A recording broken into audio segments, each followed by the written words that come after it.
First அடிச்சதுன்னு பார்த்தா எங்கள் அப்பாவை தான் அடித்தேன். அப்பாவை அடிச்சிங்களா? அப்பாவை தான் அடித்தேன் ஃபஸ்ட்டு. அதுக்கப்புறம் அவரு திருப்பி என்ன அடிச்சிட்டாரு. அப்புறம் அவரு திருப்பி அவரும் நான் அடித்தேன். எதுக்கு அப்பா அடிச்சிங்க? அவர் ஸ்கூலுக்கு போகன்றாரு. நம்மளுக்கு அது தோணலன்றதுனால தான், நம்ம நேம் இருக்கிறனால தான் நம்ம ஸ்கூலுக்கு போகாத வேலைக்கு போகிறோம். நம்ம விருப்பப்பட்டு விட்டோம்ல. நான் 6வது 7வது படித்தா கூட பரவாயில்ல, அடிச்சு அனுப்பலாம். நான் +1 போயிட்டேன். சரி, நம்மளை திருப்பி நம்ம பெரிய பையன் ஆகிட்டோம். நம்மளை தொலை பண்ணக்கூடாது. நம்ம இஷ்டத்துக்கு நம்மளை விட்டுடணும். இல்லை +2 முடிச்சுட்டு அவர் காலேஜ் தானே சேர்க்க நினச்சிருப்பாருங்களே. அது நம்மளுக்கு தோணலையே. நம்மளுக்கு தோணா தானே. அவங்க விருப்ப படிப்போ அவங்களே படிக்கல, அதனால உங்களே படிக்க வைக்கணும்னு பார்க்குறாரு. நான் படிக்கலன்றேன். நான் தான் நம்ம விருப்பப்பட்டு தான் இருக்க முடியும். நம்ம இஷ்டத்துக்கு தான் இருக்க முடியும். அப்பாவுக்கு உங்களுக்கு எத்தனை வயசு வித்தியாசம்? 25 வயசு. 25 வயசு மனுஷன் அப்பா அவரை போய் கை நீட்டி அடிச்சிருக்கீங்களே. அவரு நம்ம பசங்க இதெல்லாம் நம்மளை அடிக்கக்கூடாதுல்ல. நம்ம கெத்து குறைஞ்சதில்ல.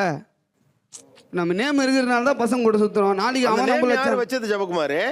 அவனா இவனா தொடர்ந்து பேசுவோம். இப்பொழுது உங்களால் அடிக்க முடியும் அப்படின்னு எப்ப நீங்க தெரிஞ்சுக்கிட்டீங்க? ஃபர்ஸ்ட் 11 தான் தெரிஞ்சுக்கினேன். சூப்பர். ஃபர்ஸ்ட் அடிச்சது எங்க அப்பா தான். புரிஞ்சிருச்சு தம்பி அப்படியே நிறுத்தி. இங்க இருந்து நான் இப்போ கிளைமேக்ஸ்க்கு போறேன். இப்ப சீரியஸ் ஆக்க போறேன். கேமரால ஃபோக்கஸ் வச்சுக்கோங்க. பொதுவாகவே இந்த மாதிரி அபியூஸில் இருந்து வெளியே வந்தவர்கள் சொல்லக்கூடிய, நான் என்னுடைய அப்பாவை அடித்து விட்டேன், கொலை வரைக்கும் அமெரிக்காவில எல்லாம் போயிருக்குன்னு சொல்லிக்கிறாங்க. ஒரு அபியூஸில் இருந்து வெளியே வந்திருப்பான்னு நான் கண்டிப்பா நம்புறேன். அவங்க அப்பா தண்ணியை போட்டு இவனை வேலைக்கு போக சொல்லி அடிச்சிருக்காரு. அதனால தான் அடிச்சேன். இல்ல வேற என்னடா பண்ணாரு? ஸ்கூலுக்கு போக சொன்னாரு.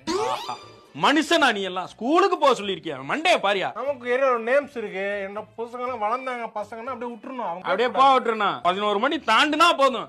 11:01க்கு சந்தேக கேஸ்ல அரெஸ்ட் பண்ற மாதிரி மண்டையை வைத்துக் கொண்டு தொடர்ந்து இன்னும் பெரிய இடங்களுக்கு போகணும்னு அவனா இவனா மூலமா கேட்டுக்கொள்கிறோம். என்ன புருவத்துல என்ன ஏதோ இருக்கு? என்ன இவன் எல்லாம் ஒன்னும் ஷோவுக்கு கூப்பிடாதீங்க, பேச வைக்காதீங்க, அதை எடிட்ல தூக்கிடுங்க.